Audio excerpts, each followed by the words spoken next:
Get it? 'Cause you Hello, said everyone, duck. and welcome to The Factory Must Grow, episode 37. Joining us on the line today is Galdoc. Galdoc, how you doing today? I'm great. How are you doing? I'm doing well. Nice to hang out, as always. Nice cup of coffee and some good old Factory Must Grow talk. Indeed. Just so. So, as usual, we'll start the podcast with a mod spotlight, and then we'll dig into our topic today, which is frustration in video games and the purpose it serves. But as always, I want to thank the show's patrons first. This show is possible because of you, the listeners. If you'd like to support the podcast, head over to patreon.com/Krydax and let me know that you're supporting because of the podcast, because it's kind of a few things mixed together. So it helps me if I know kind of why patrons are joining. And yes, on to the mod spotlight. So today's mod spotlight is actually a pretty cool one that came out very recently by Simon, the Pyanodons speedrunner, quote unquote, as speedy as one could get, who was on this podcast, and he worked on this mod that is kind of like a beautiful baby of rate calc and hell mod put together. So essentially what it can do is take a group of buildings, and it'll use the simplex method or whatever to pare down the production of each building to actually be matching what the other buildings need, so that when you boil it all down to the final ingredients, it's actually telling you what that block of buildings will use. Whereas rate calc does not do that. Rate calc will tell you, like, hey, you're using 5 gears and producing 6 gears, and it'll show you that you have a net of 1 gear per second, and it'll also show you how many like excess buildings you have on gears. You might realize like, oh, I have 1 entire extra building on gears. I don't need that at all. So like rate calc can help with that stuff. But what it can't do is if you have like something making gears, and then the gears are making green circuits, and then the green circuits are making red circuits, and then the red circuits are making furnaces, and you wanted to select the whole thing and just know how many iron plates you needed to sustain the maximum, like wherever the bottlenecks are, to sustain the maximum throughput, you might need 3.7 iron plates. And like, you can't do that with rate calc, which is the one that Rygards made, which is great, but it doesn't do that for you. And Hellmod is great, or Factory Planner is great, or YAFC is great, and you could build the whole thing in those tools. But even then, you have to do a little bit of finagling, and you know, this is just a drag and drop box. You can just be like, for this exact set of buildings, because if you're doing direct insertion, for example, even if you built the thing in Hellmod or YAFC, if you're doing direct insertion, you might end up with 1 extra building of a certain type to make it, you know, maybe you needed 7 and 6. So instead, since you're doing direct insertion, you make it 7 and 7 of 2 different building types. And because of that, now the rate that you need on each building might be slightly less, and therefore maybe your yellow inserter is fast enough. But for all of that, you can't really figure that out exactly easily. And so that's where this mod comes in. Production Rates Calculator Extreme is the name. I don't think I said the full name before. Production Rates Calculator Extreme is what I'm talking about. And it's really useful. I've already used it a few times in my Pyanodons run, and I highly recommend it. So yeah, go check it out. It's really useful. It does some things that you can't really do with rate calc, and it does some things that you can't quite do with Hellmod. I mean, if you've already built the whole chain in Hellmod, you probably won't often need to use this mod as well, but it's really useful for things where you haven't built it in your Factory Planner mod, or you just are looking at a subset of the section that you've built in Hellmod. And in both of those cases, it can do something really quickly that you can't get otherwise. So anyway, that's my recommendation for today. It's actual one that I've used, and it is great. So on to waiting for one of these things to be something where I can like copy and paste. Like, I want to be able to take one of the outputs from that and be like, import that over to Hellmod and make a factory floor with it, you know? Ooh, I want to be able to... That would be interesting. That would be so sweet, because you could build ghosts, copy, bring it over, and then tweak. I think that would be just absolutely fabulous, but yeah. The other thing I noticed that they spelled it wrong. When you say the word extreme, it's supposed to be lowercase e with a capital X. Otherwise, it's just wrong. I mean, it's not extreme at that point. What are we even doing here? Extreme. Yes, yes, exactly. Right. So, on to our main topic for today. This is a really interesting one, and I think we're probably going to have a lot to talk about. But we're going to be talking about frustration. And frustration is a really interesting topic in video games because it kind of dovetails in with almost every bit of gaming. Like, if you think about gaming in general, you know, Pong being the first game, it's frustrating when you lose, right? There is frustration inherent.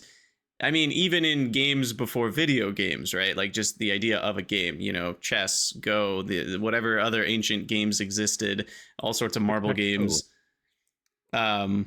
You know, the idea of losing is frustrating. And even in single player games, solitaire style games, like you can lose, and that is frustrating. And there's a lot to dive into here. So let me paint a picture to start with. You know, you're like your 7-year-old kid. You're playing Sonic the Hedgehog 2 on the Sega Genesis that you got for Christmas. And you finally get to World 3, which is the water aquatic zone with like aquatic ruin zone or whatever it's called. And you got through the chemical plant zone, which has all sorts of drowning involved and enemies. And, you know, the dart shooting towers, and there's water, and you lose all your lives, and you never got to continue at this point. And that's it. Game over. And you have to go all the way back to the beginning. Green Hill Zone, you know, and like every time you lose, that's frustrating. You're like, dang it, like I didn't jump right to dodge this thing, or I didn't defeat this enemy, or I couldn't collect the coin so that I wouldn't die, you know, when I got hit. You know, there's always that one ring. I said coin, I meant rings. Yeah, there's always that one ring that you're trying to get, because you only need one to have the shield up, you know, when you're playing Sonic. So anyway, all that to say, that frustration you get when you lose is in many ways the driving force behind why you want to keep playing, is because you want to get further. And if nothing ever did any damage to you, if nothing ever hurt you or slowed you down, it would just be running simulator. And I don't think it would be anywhere near as interesting of a game, of course. And that's, you know, the designers knew this, and that's why it's there. But what I'm going to posit here is that video games, which have goals, kind of need to frustrate the player in some way. They need to slow the player down. They need to bother the player. They need to annoy the player. They need to, you know, destroy the player's efforts or hinder them in some fashion. Because if there's no hardship, like imagine Tetris, but you can pause the game whenever you want, and you can move the pieces around at will. Because, like, well, you can't be frustrated by the fact that they landed in the wrong spot. You know, like imagining Tetris without any frustration, like, oh, well, you get to pick which piece is next. You pause the game and you're like, oh, I want the long, skinny one that fits perfectly over here, but we'll just be able to manually place it. And then at that point, again, it's not Tetris, right? That's not the game that addicted so many people, and people wanted to get high scores. Like the frustration of landing a piece in the wrong spot because it was going too fast, or you just really needed that one type of piece and you couldn't get it. That frustration is so important to the entertainment and the joy and the pleasure of these games. And so all that to say, there is a little bit of a sidebar of like video games without goals, such as creative things. Like I'm imagining like creative Minecraft on a super flat world. There are no goals. It's just I can do whatever I want, and it could be enjoyable, like art is enjoyable, but it's not in some ways a video game. Like in my mind, creative Minecraft is a little bit like MS Paint. Would you call MS Paint a video game? Not really. Like you can do it's not a video game in most people's minds. It's a tool, right? And it's a tool where you can be creative within the tool. But when there's no goals that exist inherently in the game itself, it starts to become less of a video game in the first place, and more of like a creative tool or a sandbox where you can do things. And obviously there's a lot of gray area of like, what about sandbox games that have natural goals? Like I would say Minecraft, the normal game, is very much a video game. It has lots of goals. Go defeat the Nether dragon, right? Or the Ender dragon. Sorry, there's no dragon in the Nether. I get those two confused. And so like there are natural goals, like, oh, I want to get iron armor. Even that is a goal. But like creative Minecraft, where you just have all the blocks, there are no enemies, a super flat, like there's really nothing to do other than creativity. And in that sort of thing, it becomes more like MS Paint. So in this podcast, we are talking more about games with goals that actually like exist, where the player is, you know, being driven towards something, and the frustration that would happen somewhere along the way. Because in a full creative game, like in MS Paint, again, if we're going to call that a game, which I think is a little bit loose, but if you were to call MS Paint a game, there are no goals. Just make what you want to make is the goal. And you could make your own goals for yourself. You could be like, how can I speed run filling every pixel with color red, but only clicking one pixel at a time. Like you could make that into a game, and then how quickly you can do that might be frustrated by the UI of MS Paint. Like you could dive into those weeds. I don't think that's what we're gonna do though today. Sure. So one more thing is when I say frustrate, there are kind of two meanings of that word. Like there's the verb frustrate, and then there's the like emotion of being frustrated, right? Like, oh, I'm so frustrated right now because, a bird just pooped on my clean car. Like, that's one type of frustration. And then there's the idea of like, I frustrated my opponent in this game by blocking the path that they wanted to go on, right? And that's a verb form of frustration. And that is more a sense of hindering or slowing down or blocking or preventing progress, that sort of thing. And we are kind of talking about both meanings in this podcast. So designers are often trying to frustrate their players' progress in some way, but that doesn't mean they're literally trying to frustrate the player. Like you can frustrate the player's efforts without trying to create the emotion of frustration within the player. Though sometimes you might do that too, if that makes sense. So anyway, when I kind of paint that picture, Galdoc, of things and games frustrating us, where does your mind go when I say all that? Oh my God, I have so much to reply to. First off, I just wanted to point out that if you heard this first point that was made about Sonic the Hedgehog and drowning in the aquatic zone, if you can hear that right now, the music. Yeah, me too. Dun dun dun dun. Yeah. Mm-hmm. I'd also like to point out that I was not 7, and it's very kind of you to think that I was 7 years old when I first when I first played Sonic the Hedgehog. But yeah, I mean, there's a lot to unpack there. I do believe that I just want to kind of mention this partially for contrast. There is a such thing as the cozy game. I think of games like Unpacking, where I'm not familiar with that game. Can you like paint us a picture? Certainly. Imagine a game where the entire gameplay loop is you are given some sort of domicile, whether it be your bedroom as a child, whether it be your first apartment, whether it be your first house. There is a progression as you get older. The places that you're unpacking into get bigger, and so to speak. But the only thing you do in the game is you unpack things out of boxes and you put them around your home. That's it. That's the game, and it is wonderful. It is a fantastic game. There are a handful of things you can't do. Like if you were to take a rolling pin out, you could not put it in the bathroom. It doesn't make any sense, right? You would want to put this in the kitchen. So there are some extremely mild, what I'll call frustrators in the context that you've said. Mm-hmm. But they are so minor, there is no real challenge. The only thing you would have to do is to maybe figure out where it goes. And yet it is a game. There is not a narrative, but there is a story. And it's very, very cleverly done. It's very charming. And I don't want to sit here and try to recommend things, but like I can say that it is, as far as cozy games go, a good example of something that is nonetheless enjoyable despite having what I would consider to be almost no frustrators in it. Yeah, there's a goal, which is to unpack the room, but it's not trying to frustrate you along that goal. It's more of, right. Though you could argue that the pacing is the frustrator. Like it's like the journey. It's the Zen Garden approach to Pyanodons, right? The journey is the goal.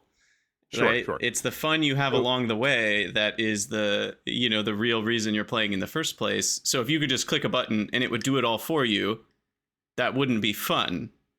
Well, no, but you would miss out on the other things that it does offer. So when we feel reward when we play games, we should, at least, I would hope so. And how we structure making a player feel that sense of reward has numerous pillars to it. Aesthetics is one, believability is one, and as you say, having a sense of accomplishment, of having had a role in the world that affected some sort of change is one. And there's many pieces to this. So I think that looking at it through the lens of, like, when it comes to frustration, this is sort of the subcategory of making the player do a thing that will give them a feeling. And it's very general because that's where a lot of these things start. And then you kind of scope in and say, all right, we're going to be playing this kind of game or this kind of game or this kind of game. And the genre is a way you shape it first. Then once you get in that genre, then you shape your choices, your game design choices slightly differently, etc. And you do have to figure out what the role is for frustration.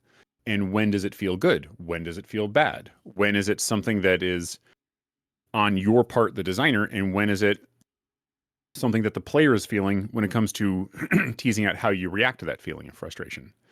So I mentioned those cozy games mostly just to serve as contrast, because there's actually one other one that just occurred to me, which can be considered to be one of the most frustrating games in the entire world, and yet I've never found it frustrating, which is really weird. And that's Dwarf Fortress. There is no winning condition. I don't think. I mean, maybe this has changed, but like when I played it last, there is no winning condition. They essentially created the idea of losing is fun. But what does losing mean when there is no context for winning? It just means that the only thing that you can do here is the experience. The only thing you can do is what you mentioned earlier, wherein you create your own goals. And thus, to a certain extent, you shape the world and the difficulty based on the choices you make at world creation, the location you pick to embark, that sort of thing. And it's very difficult in those contexts to feel frustrated, because you essentially said, this is exactly the experience I want to have, and I know I'm going to either die or get to a boring outcome where I now have a self-sufficient thing.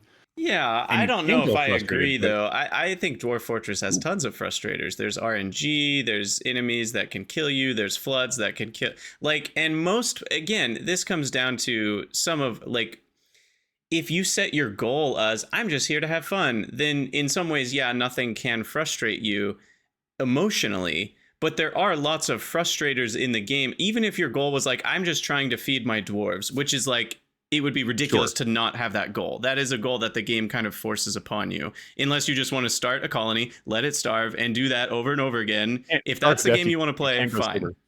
But like that's yeah, that's not the game most people are playing when they play Dwarf Fortress. They want to feed their dwarves. So let's say something happens to your crops and it doesn't work out. Like, those frustrators are slowing you down. They're hindering your progress towards that goal that the game kind of forces upon you.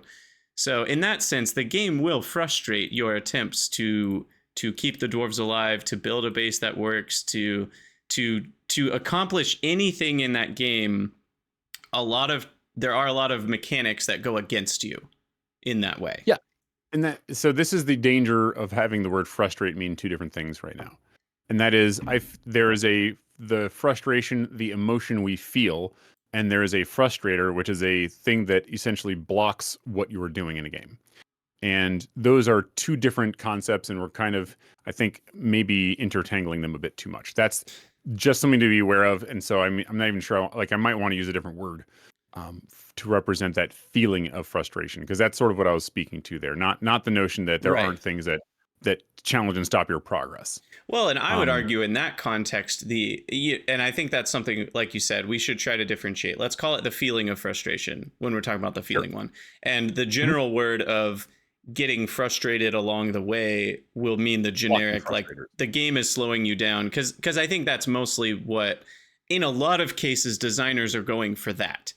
Designers aren't generally trying to actually make players angry emotionally in real life. Now, there are some games that might even go that far, but most games aren't trying to do that. Not in a strong way, at least. There might be that brief moment of, like, we're trying to create a world where our players, like, when they lose, we do want it to feel a little bit painful, but not so painful that they don't want to try again. You know, so even in that, they don't ever want it to get too large, even if they do actually want you to feel some pain or frustration. Sure.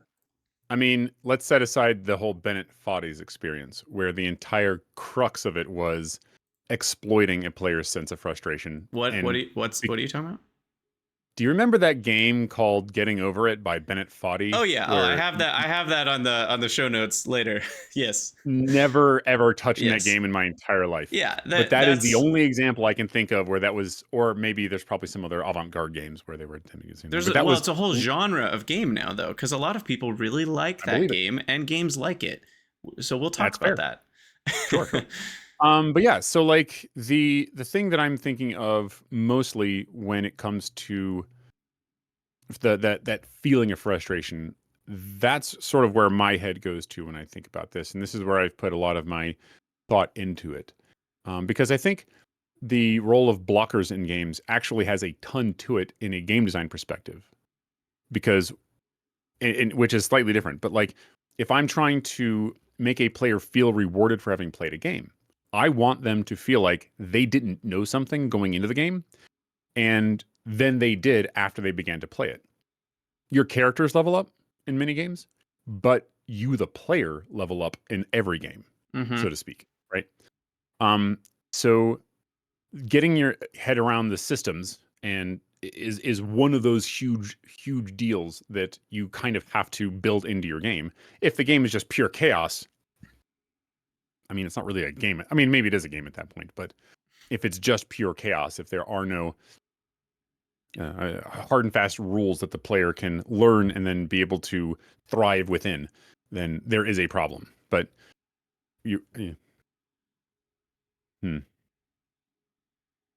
Yeah, I mean, I think it's fair to say that, like, because what you're saying is that when you get into a video game, you know, let's say Mario, just original Super Mario, there are rules, and the player does not know these rules when they first get in.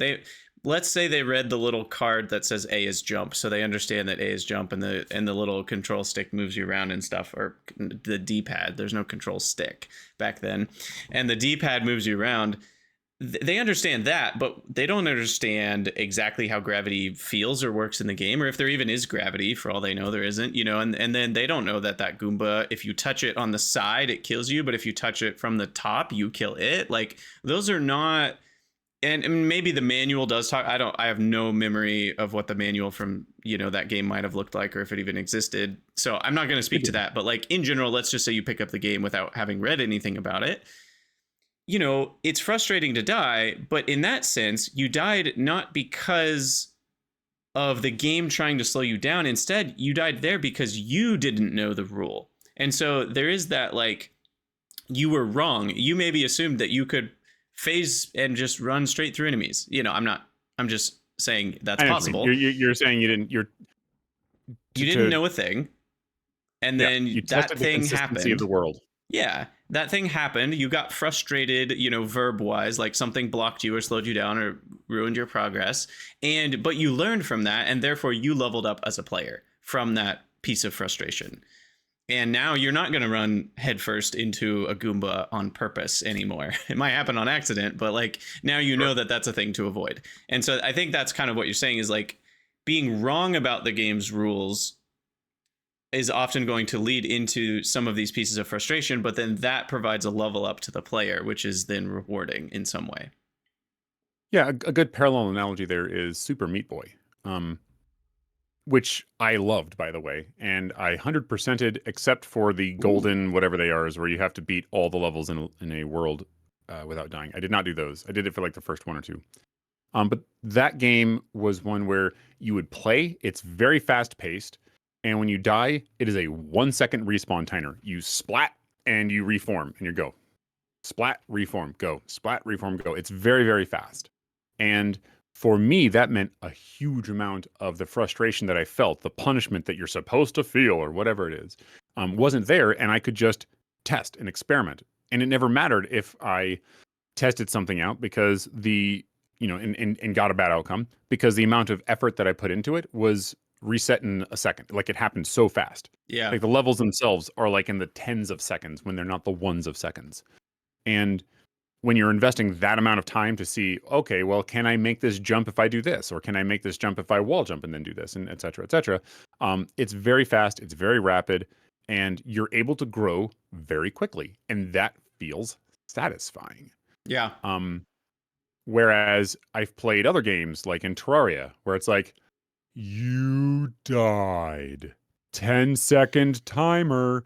Let's look at the thing that killed you for 10 seconds. Did you know you're dead? You should feel bad as a person. We're not done yet. Yeah. It's and now like you the classic Elden Ring sound, you know, the you died pops up on the screen really slowly. It's like, I understand that this is part of a ritual that can be done, but this is the kind of ritual that makes me feel the bad kind of frustration, where I don't want to play the game anymore. Like there have been times when I've just said, you know what? I feel frustrated. I feel like it's being compounded. This is a miserable place for me to be. And I've uninstalled games and just been like, I don't want to do this anymore. Yeah. There was, and those are the risks you're taking as a developer when you put in the verb forms of frustration into your game. Is like the more of those you put in, or the larger magnitude of them that you put in, those can cause players to quit your game. And but again, it's like at some point, like let's go back to Super Mario, just a classic game. Like at some point, if you remove too many, now your game is boring or too easy, or everyone beats it and then they put it down forever. And that actually is even less people. I don't think designers were generally trying to maximize playtime, like expected value of playtime back then, but maybe they were a little bit. But I think if you make the game so easy, everyone can beat it and nobody quits, but it only takes people 10 minutes to beat, that's not a good game either, right? And so they were trying to find that sweet spot for the average player, right? And every player is different, of course, but like you can't cater to every player with every game. That's why there are different games out there, and that's totally fair, but like they had to make it hard enough that the average player would die quite a few times along the way. I think that was their goal. Sure. And I think you're right. There is the balance that must be struck where you say this is like you always have to start with the intended player experience when you're making a game. What is it that you want the player to experience? And there may be ways of going around about game design that don't start from that, but I tend to be a little suspicious of those things because at a certain point, if you're not considering what the user experience is, then what exactly are you doing? I don't know. Maybe and I do know for a fact that a lot of old games, like arcade style games, were designed to be harder than they should be to get more quarters out of the player, right? Like that was very much a thing. That never changed, by the way. Yeah, like there's a game still is a thing in pay to win games, gacha games, MMOs, games as a service games, anything with loot boxes. That's still the exact same idea. Like the frustrations that they put in the game are measured to be kind of like Vegas. They want to frustrate you just enough that it makes you want to keep going, but not so much that you quit to keep getting your money. And that they actually hire, this was 10, 15 years ago. I read about how Blizzard hired, like professional people who had worked at Vegas to like, how do we get people to keep how do we get people addicted to our gambling stuff? And they hired those people to help them figure out how do we get people addicted to and keep playing. And that's a sort of thing that like we all know exists, but it's not every game. And I think that's a less interesting topic to talk about because it's not a healthy role of frustration. It's intentionally trying to harm the player to make more money. And like we could talk about that, but I don't think that's super interesting.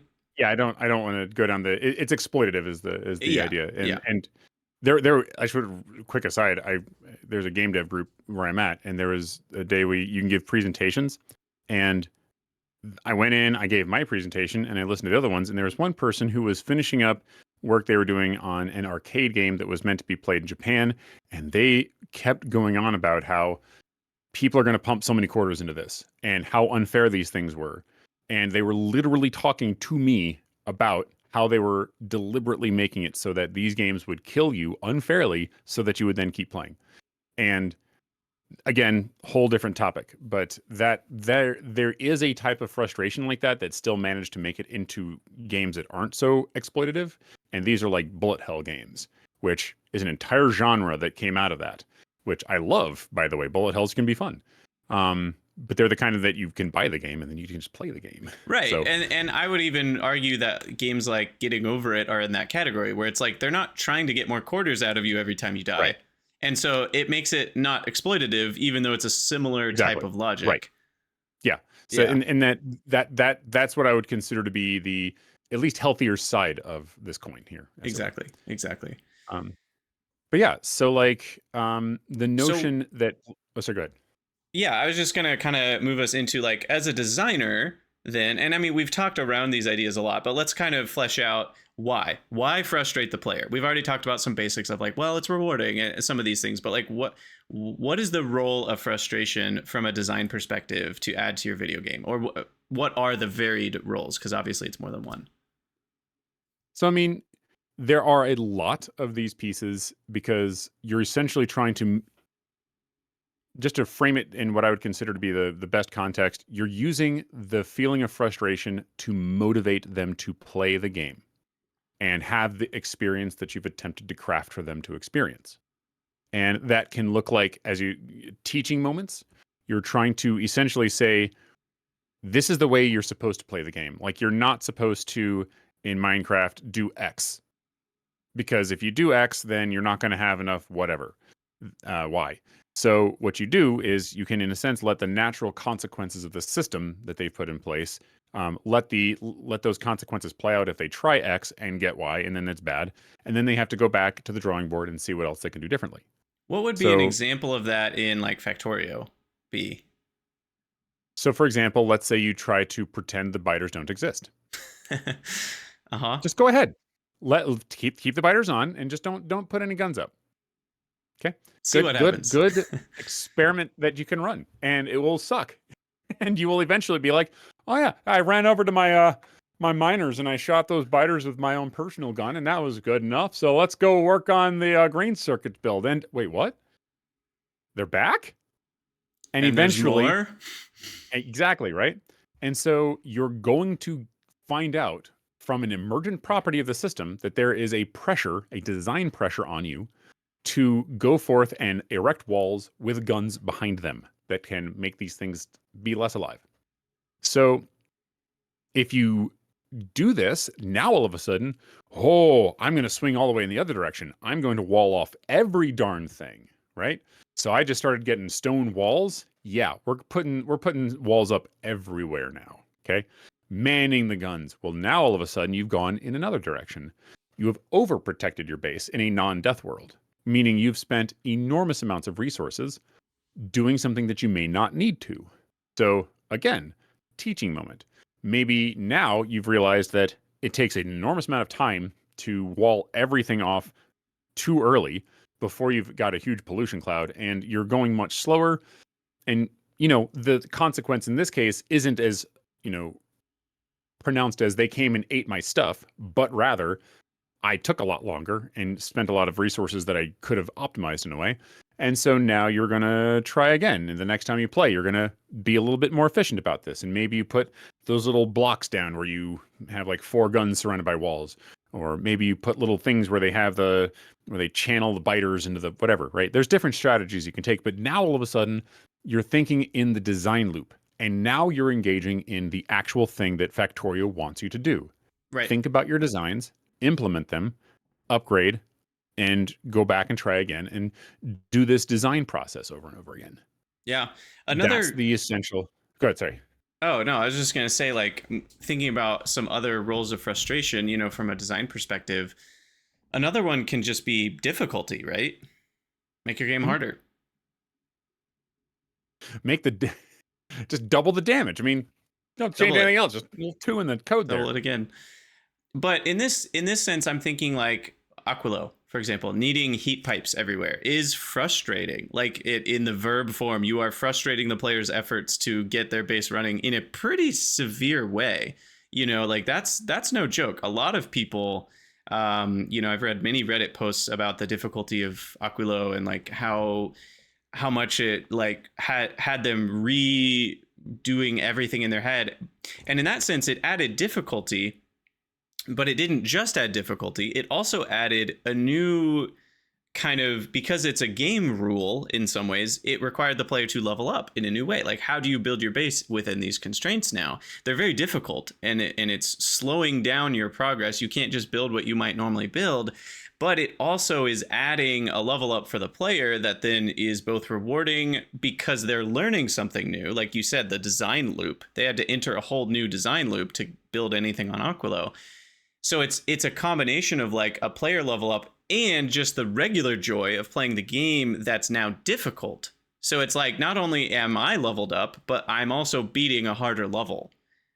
And it's both of those at the same time. So I think the frustration of heat pipes on Aquilo is a good example of like it was really intentionally designed to try to give the maximum reward possible, because it is a pretty big frustration of the player's efforts. Still need to play Aquilo. I never actually gotten there.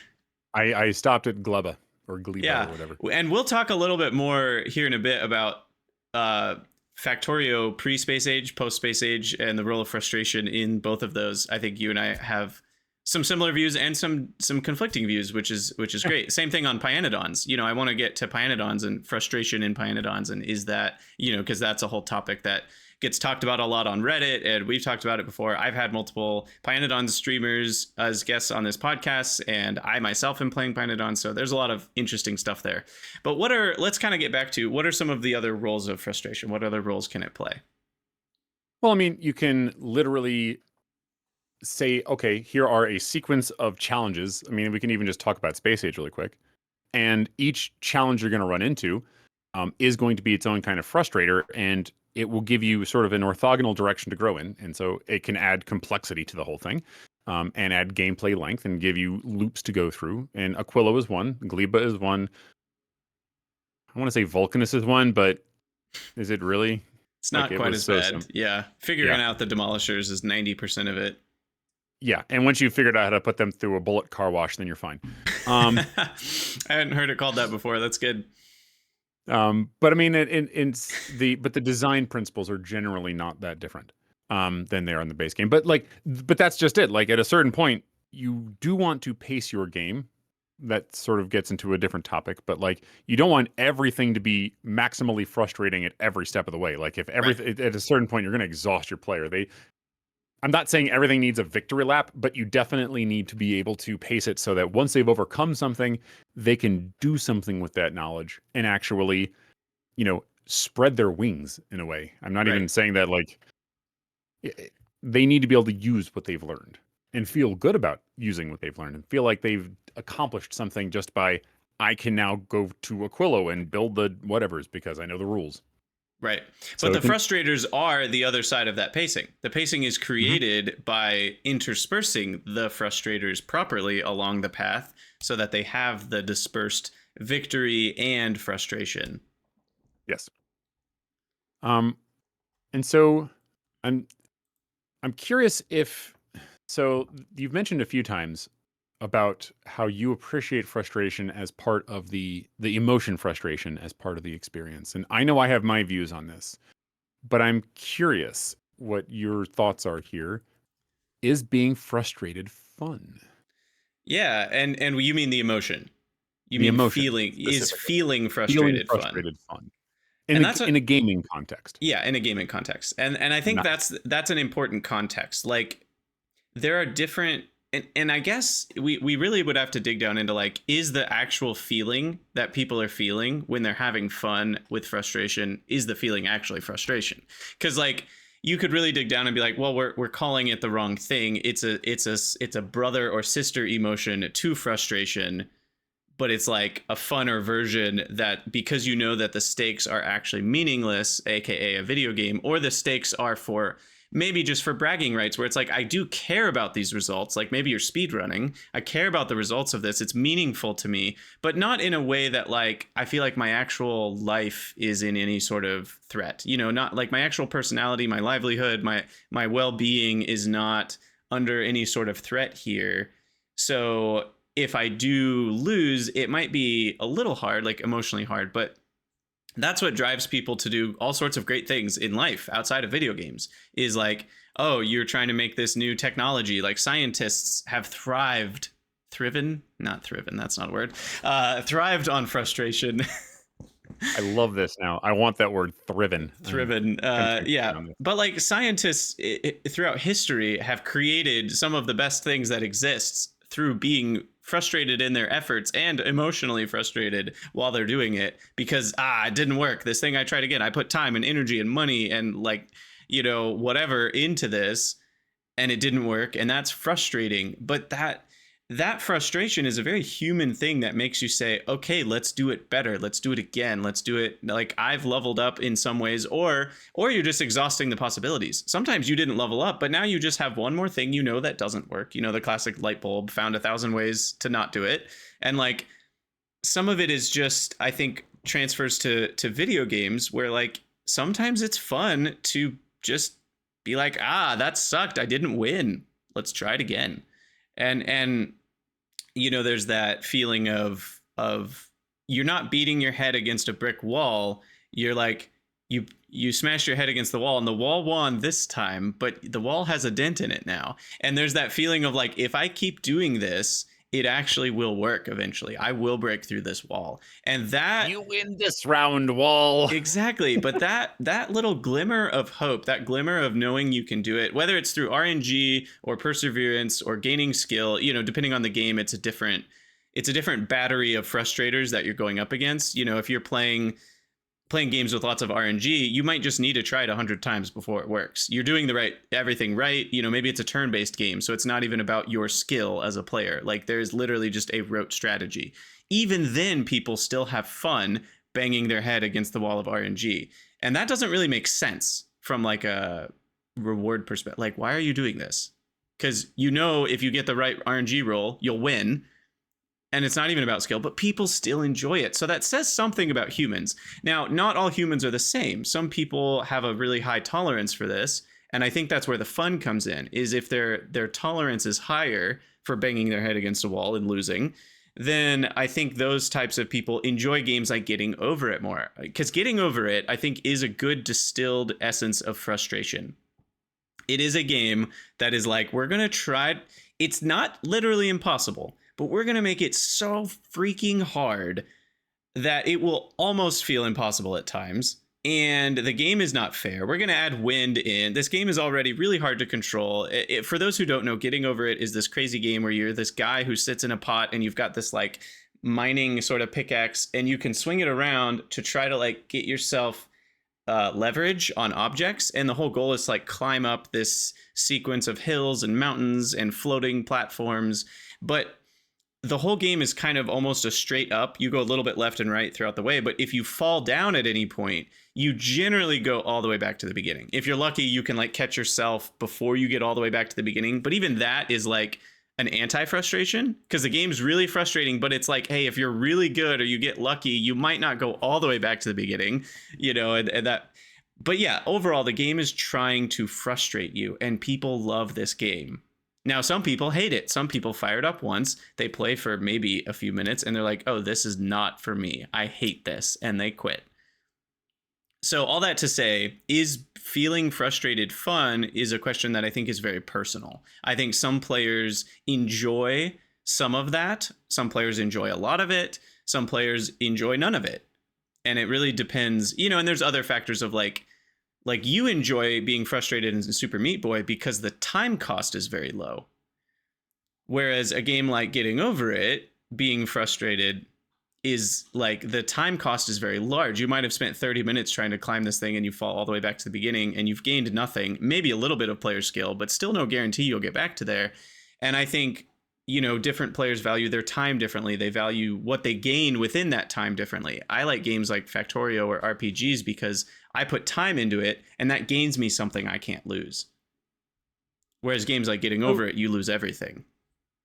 So yeah, I mean, the one thing just to mention, I wouldn't say I enjoy being frustrated with Super Meat Boy. I don't. I enjoy playing Super Meat Boy, but I don't enjoy a feeling of frustration. And there have been times when I'm like, I just feel frustrated and I'll set the game and I'll come back to it. Sorry, yeah, I guess I should rephrase. Super Meat Boy was able to build its frustrators in such a way that they did not elicit the feeling of frustration for you. Sure. Because like, I feel there is... So I like to scaffold the feelings of players with elements in the game that kind of feed into either making someone feel that way or maybe helping them avoid it. And when it comes, because like I can talk from my own personal experience and I can try to do like what Hyperbole and a Half does and capture in very funny terms the inner workings of my brain or something. And I don't know if that's necessarily that useful, but like I think the best way to try to understand it, at least from a design standpoint, would be what goes into making that feeling of frustration fun. Because there is a degree of you did it wrong and you really want the thing and you can't have it and the carrot got a little bit further away. And so you got to put in a little more effort to get to that carrot, right? Right. And for me, that's what I consider to be a positive motivator. Like, And I felt that with Super Meat Boy. I'm certain I wouldn't feel that with the Bennett fight, with Getting Over It. I'm almost certain I wouldn't feel that. And partially that's because what I'm convinced of. This is just again, I haven't played the game. I've seen like a few Let's Plays of it, but listening to him just like sort of ramble in, whatever. I'm not sure exactly what he says, but the takeaway was that you essentially are going to feel frustrated, and that is going to, in a sense, interrupt what you are trying to do here. And so if you want to try to learn the skill of this asinine thing where you have the dude in the pot and you're waving your tool around trying to, climb the mountain or whatever, then you're going to have to, in a sense, be at peace with failure to the degree that you're not going to feel that negative part of frustration, but rather you're going to be clear-headed enough so that you can actually grow as a person. Right. But maybe I'm wrong. I'm just sort of like applying from the outside what I think was going on there. So then at the end of the day, though, what's the difference between Getting Over It and Super Meat Boy? Is it that the carrot is too small? Do you just not care about getting to this top of this ridiculous mountain because there's no real, like, what's the reward you get when you're playing Super Meat Boy that you're not getting with it? You talked about Dwarf Fortress. How is Dwarf Fortress different than Getting Over It? Because that's a game where losing is the goal, right? Isn't losing the goal and Getting Over It too? So what's so different about those two for you that makes one completely different than the other? Sure. So it feels like, okay, so I have to back up and just say one thing really quick. There is one really big differentiator here that I find, which is whether or not me losing was fair or not. If I feel like my loss, whatever happens, is my lack of skill because I did the inputs or whatever, right, and it just didn't work out. If I feel like I'm the problem, I am fine with this. This is okay. Like if I didn't have the skill needed in order to do the thing, then it's okay if I lose. Mm-hmm. But if I feel like I did my part, and like this can go all the way to joysticks, like the Celeste. Yep. I'll play Celeste, right? And my thumbstick will sometimes you'll do this quick dash move, and the thumbstick will whap back in place. And when it does, it'll sometimes be enough that it passes the dead zone. And now instead of going one direction, I go the exact opposite direction. That feels frustrating. That does not feel fair. That does not feel like I necessarily did anything wrong. It feels like I have a crappy controller because maybe there's a way to control the dead zone on a Nintendo Switch controller, and I just never looked into it. But the point is that it doesn't feel good.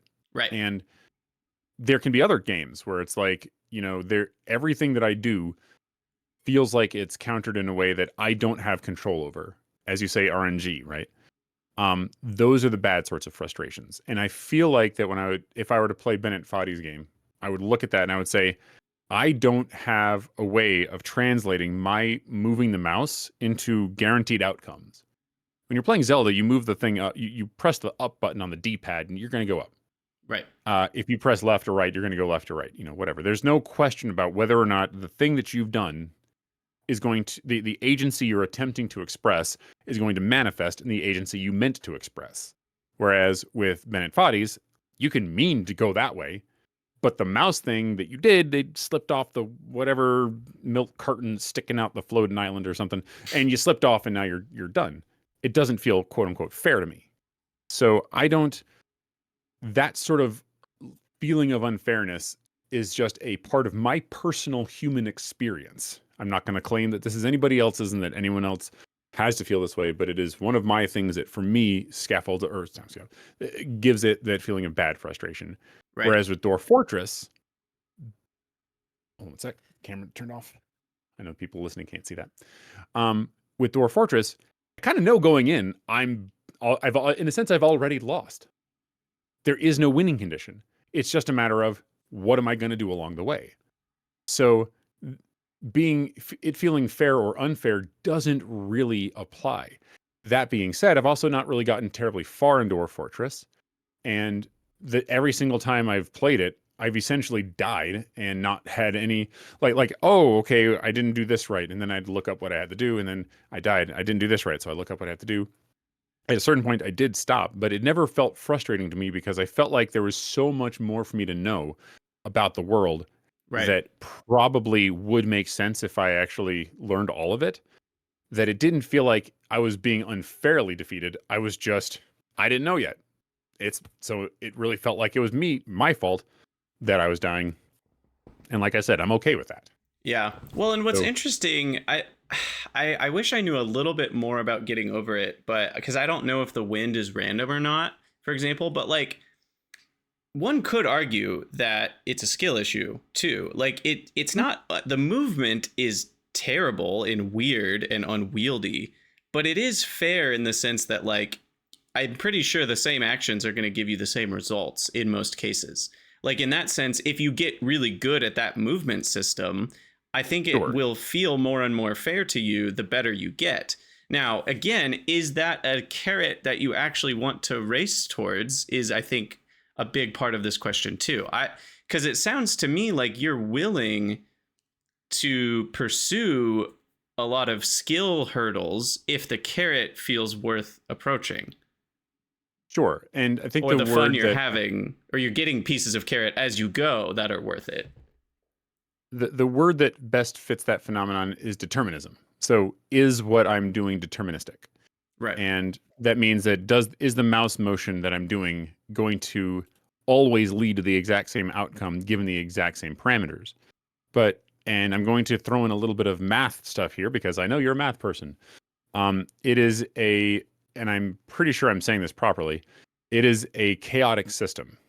Now, I mean chaotic system in the technical sense. So if you'll forgive me for just a moment, you can think of a chaotic system as something that, let's say you have an initial state of a system and you perturb it in some way. You can think of this as hitting a pool ball with a cue, right? So you send the cue ball in, it hits you get a break or whatever. You can redo the exact same initial conditions and get the exact same outcomes because it is technically deterministic. But it is a chaotic system, meaning that if you even slightly change the initial conditions, you will get vividly different outcomes. And in mathematics, the way we capture this idea is we say that the distance between the two sort of outcomes grows exponentially with time. And if that's the case, they can look very similar for a while, but if they are eventually going to diverge and they will separate with the distance between them becoming exponential, we say this is a chaotic system. This comes into literally what's called chaos theory. Yeah. And I feel like with Zelda, I'm moving my character around, and there's if I'm holding the up button for 1 second versus 1.01 seconds, it's going to be very similar. And yet, if I make a slightly twitch motion differently with my mouse and I'm playing the Bennett Foddy's game, I'm going to get wildly different and divergent outcomes. Potentially, but part of the skill, and again, I completely agree. Like, yes, there are situations where depending on, if you rotated 18 degrees versus 19, that might have a different effect. But I think, back to the math idea, a lot of situations are in more of there's a local minimum situation where like a range of inputs is going to get you roughly the same result. And that is, again, part of the skill is learning how to avoid the extremely chaotic spaces and find the areas where if I can get, in speedrunning terms, people will call it like the lineup or whatever. Like I have this setup. So when I get to this position and I get the axe right to here, it'll work pretty much every time when I do this set of actions. And that's actually a big part of those types of games is getting better at figuring that out. Now, again, is that a fun carrot? Is that the type of thing you as a player enjoy? Well, that's a different question. But it's not just totally unfair at the core where like no amount of effort will ever get you past these hurdles. People that keep playing the game over and over again for dozens or hundreds of hours, they do eventually beat it. It is very skill based. It's not just RNG, where like you just hope if I just flail my mouse, it'll work. Right. And so to some level, like I completely agree. And I think even what you're talking about can be part of the frustration that's fun for people. Because figuring out how to avoid those unfair moments can be fun. There are speedrunners of the game, to be fair. And those speedrunners accomplish it consistently in the sense that they can beat the game consistently. They fail fast if they're going to... I think the game can be beaten in is it sub a minute now? I don't know. I have no idea. but it's like sub 2 minutes. I'm certain of that. And the thing is that like that suggests that there is, no matter what I have to say about it mathematically, otherwise, there is a skill that can be attained. That if this is the carrot that you find delicious to eat, then by all means you can get it. It is attainable, and you can have your carrot. This is fair. So yeah, and I didn't mean to dodge the question earlier that you mentioned, which was if it was a carrot I wanted to get, could I get it? The answer is yeah. I think ultimately, no matter what the system is, and you actually pointed out precisely what it would be. It's avoiding those situations where chaos will, like, you'll get chaotic outcomes from your inputs. You do whatever is safe. And at a certain point, when you feel like you've gotten that, then you go on to something a little more dangerous and you get better at that. Yep. So, I mean, sure.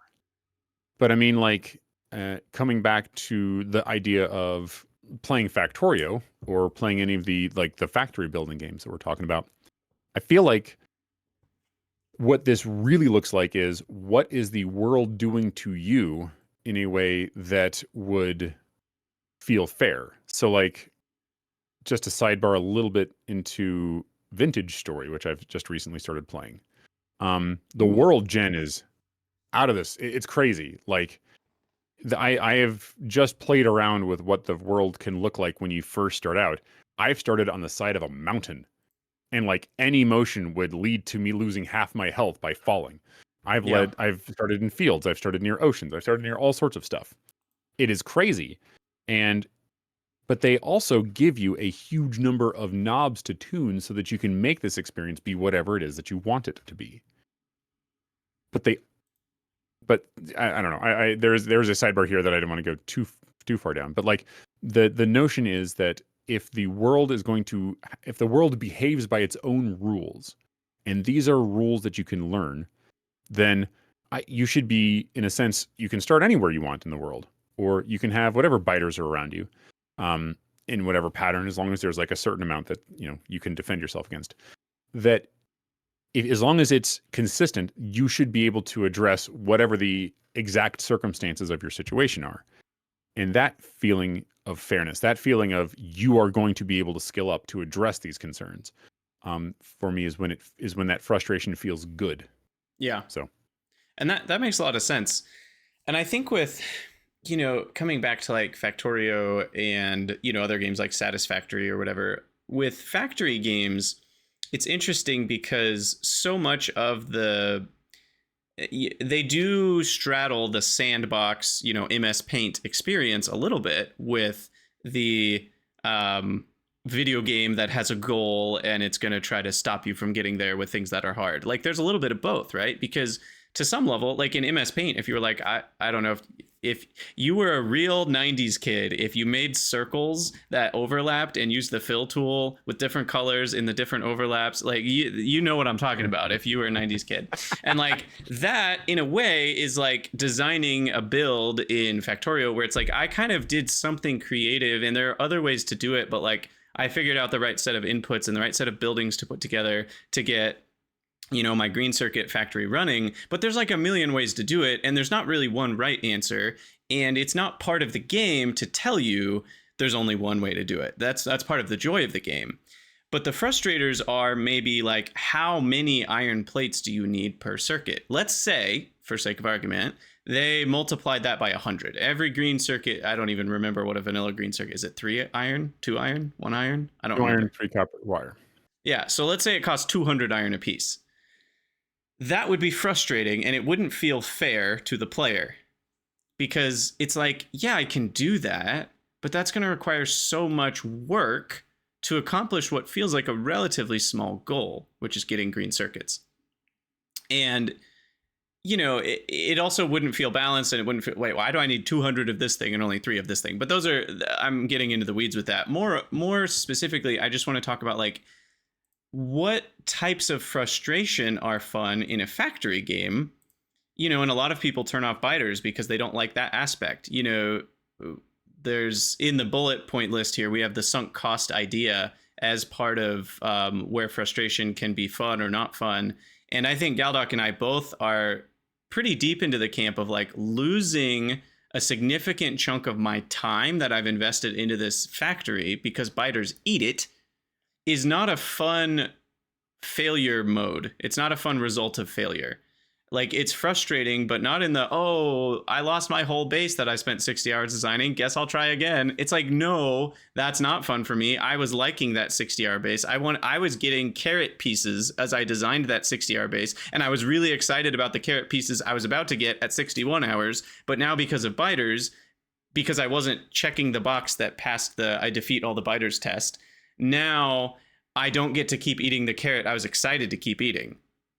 And I don't want to restart. Like, that's not a fun carrot.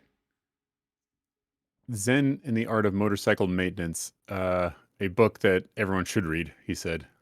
But like, basically, it introduces the idea of a gumption trap, and the notion being that, like, let's say you build a motorcycle, you're rebuilding an engine or something, and you forget some little piece on the inside, but you don't realize it until you've got the whole thing together. Well, now you have to take the thing apart and put it back in and put it back together, which is extremely frustrating because you just put the thing together, and having to undo all of that work is very, very painful. But compare that to the situation where someone says, okay, in order to fix this motorcycle, you need to take it apart, put this in, and put it back together. It's the same exact task, but people who come at it from, this is the world that you've been presented with, versus the person who now has to undo something they did, are experiencing two different things. And the one who's had I put it together and have to take it apart, they're experiencing the gumption trap. And having the biters eat your entire base, it feels a lot worse having to rebuild a base, even though objectively you've got all these techs researched, and it would be easier for you, is still nowhere near as fun or satisfying as just building it in the first place. Yeah. And so, yeah, I mean, there are setbacks that feel good and setbacks that feel bad, and the degree of setback can really, really influence that. I'm thinking of Valheim. There was a time when I was playing Valheim, and I got to the Bronze Age. I think I'd gotten to the Iron Age, and I was trying to find mountains so I could get silver. And so I got in my boat, and I went exploring, and I couldn't find anything. And eventually I got near mountains. Oh, great. That's cool. And I put my boat there, and a mosquito came and ganked me. A death mosquito. If you played the game, as they're called, you understand how, yeah. And if you understand Valheim well enough, you know what just happened, which I just got sent back to the Stone Age. So I didn't have any extra gear around. I literally was stuck without any way of getting back to my stuff. Because, of course, the little portal that I built, destroyed. And so now I have to go through a huge thing just to do a corpse run and maybe get my stuff back. And it was extremely demotivating. Like, I don't think I continued. Or rather, no, that's right, I did. But I did so via cheating. I literally made myself fly whenever I got my stuff and flew back. That's what it was. And for what it's worth, they have added, I don't know when, but they've added a lot of settings so you can be like keep equipment on death or things like that can help with some of those things. You can turn raids off for similar types of frustration avoidance. That's a sidebar just about Valheim, but yes. Sure. But just as an example of when the setback is too deep. Yeah. I mean, heck, I don't like it when creepers blow up my house as I am building it. And not because they blow up my house, but because I don't necessarily get all of my blocks back. And that can be very irritating. It's annoying. Yeah, so I think in Factorio, though, back to, because I wanted to get to Pyanodons a little bit, we could talk about this stuff for 17 hours. Sidetracking to everything else. Yeah, but like with Space Age versus Vanilla Factorio, I think what's really interesting is one of the things we know a bit about the devs because they've released those Factorio Friday facts every single Friday for, like a year and a half or 2 years or whatever it was leading up to Space Age. So we got a lot of insight into their design. And I remember particularly one of them was focused on quality of life stuff. This was early on in their FFF series for Space Age. And one of the things they said is like, we want to put in so many quality of life increases to remove the mental overhead so that players aren't being frustrated in their efforts to build a great big factory and accomplish all these goals and eat all the carrots and pursue all these things. with the UI getting in the way. They want the UI like a good sound man at a concert. You don't know he exists. You just enjoy the concert. Like, it sounds great. Yes.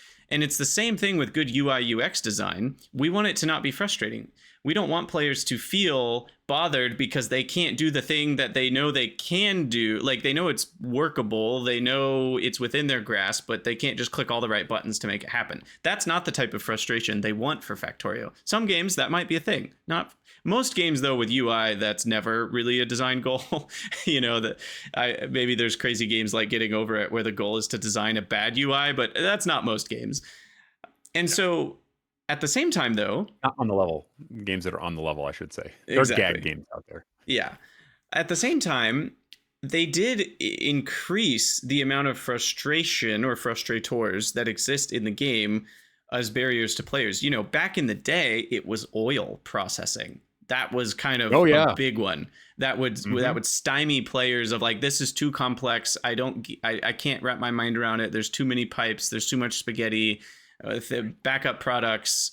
But they actually made that easier when they did the oil change, so that there's the basic one that only gives you petroleum gas. That, I'm an old man, that feels like it was recent, but that was a long time ago now. But back in the early days of Factorio in 2017, maybe 2018. Yeah. But now with Space Age, there's all kinds of frustrators in terms of like stuff on Gleba, even if you turn enemies off. Let's ignore enemies for a second. We've already kind of talked about that type of frustrator, but I mean in the factory sense, because this will segue into Pyanodons. Like, they made the game more complex. It's the frustrator here is actually understanding what items go into which things to then make which things, and how do I then use that result properly. That is now a lot more complex. Space Age is not a simple game. Like, I think Factorio 1.1 was actually fairly simple. There was only a few dozen recipes in the game.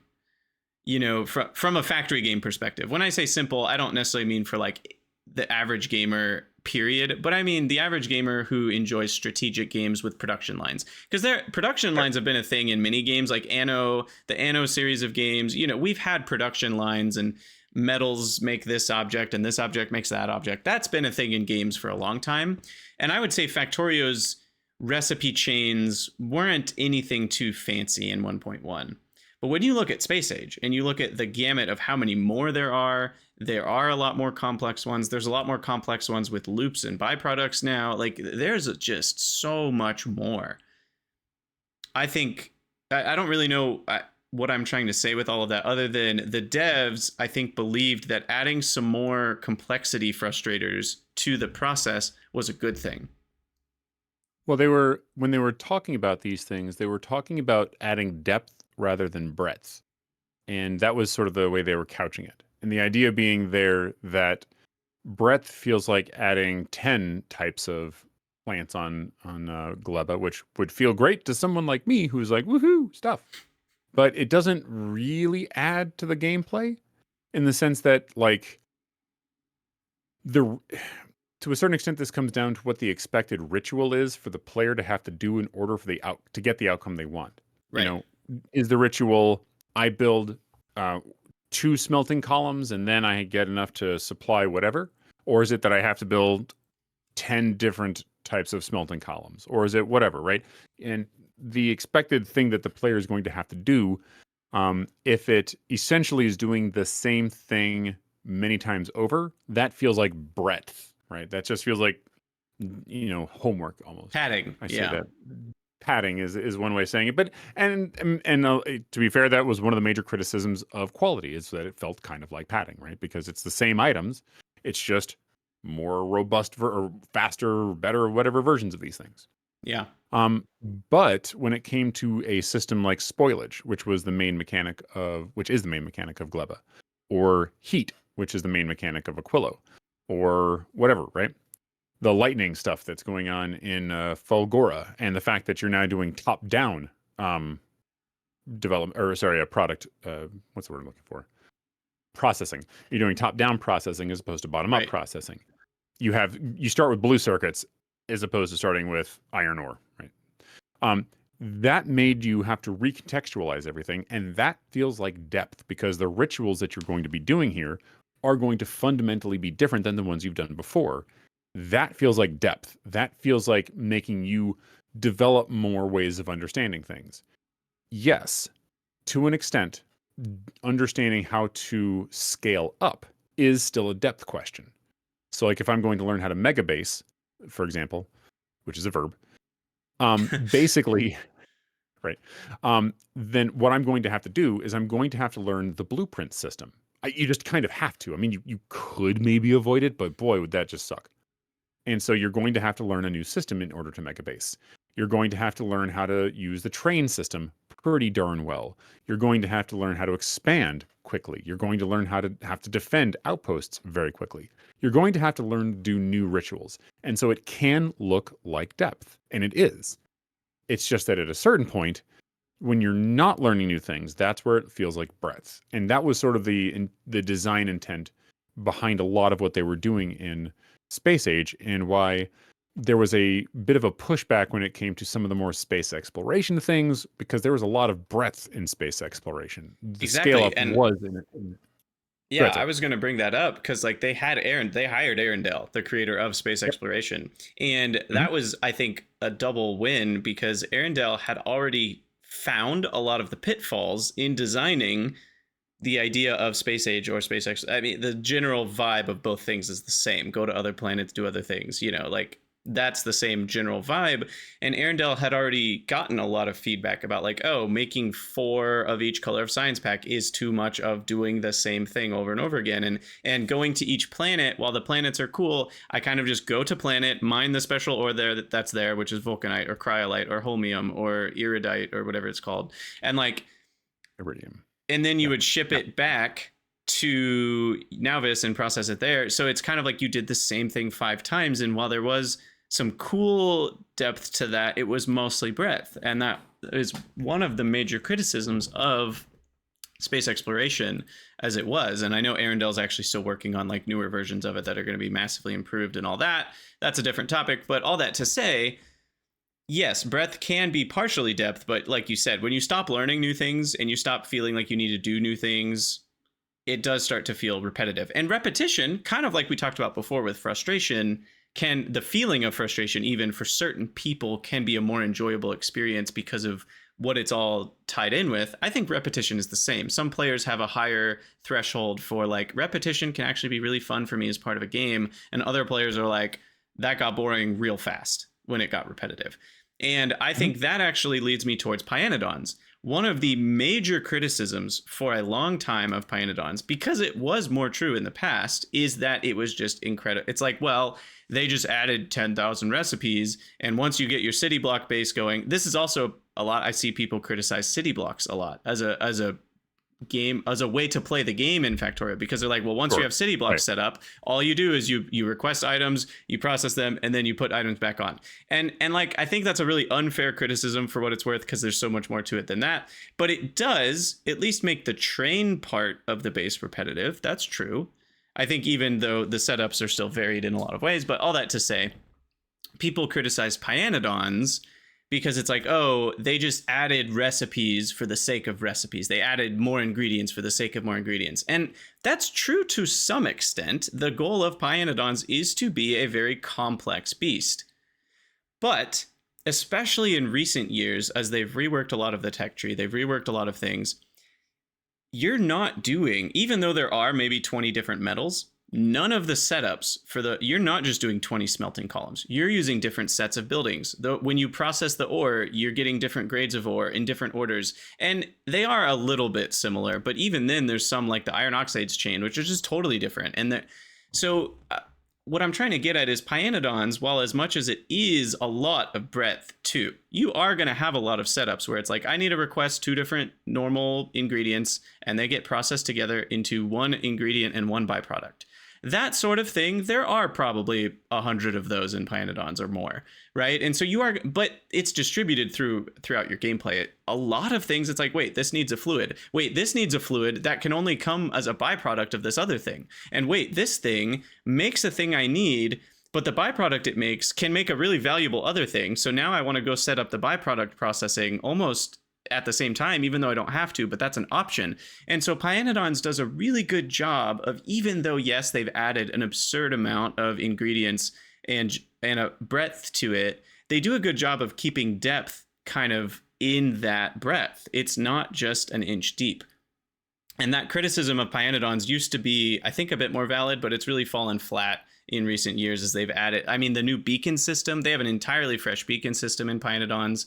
They have an entirely fresh system on logistics that, like, there's all sorts of interesting things. Some of them are a bit like, it's cool, but you don't really need it. So it feels like kind of fluff in some ways. There are a few things in Pyanodons like that. And I haven't beaten it, but I know enough about the late game, and we've had enough Pi people on the podcast, and I'm in the Discords enough to know a little bit about these later game things. And they add so much interesting depth to Pyanodons.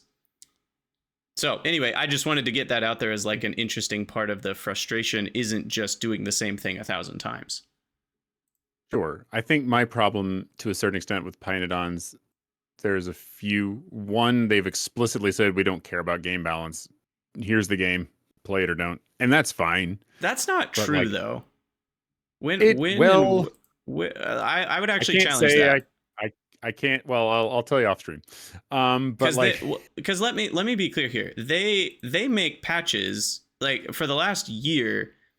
I would actually say Pyanodons is in a very balanced state, and the devs have made a lot of changes that add like. Well, that's good. A really balanced place. So what I can say is I've had conversations with people, and what they've told me was essentially that they don't want it. They of course want some degree of balance, but like they're mostly trying to create something and then see what happens. There's a lot of experimentation going on, and it doesn't really, like, to a certain extent they were adding stuff in to add stuff in. And then all of a sudden it's like, oh, wait a second, a lot of people are playing this. And there is a bit of back and forth that goes on there. But like, I don't want to speak too authoritatively because I don't want to put words in people's mouths. But like, I do feel like I've talked to some people, and balance wasn't necessarily chief. Like, it was expressly said that balance wasn't necessarily chief in terms of what was motivating the game design. And again, I think that's changed over the last couple of years. Like, I've seen a definitive shift in Pyanodons over the last few years from where it used to be, especially with the alternative energy release. And there's a ton of new, I think part of it is because so many more people are playing the game that some of the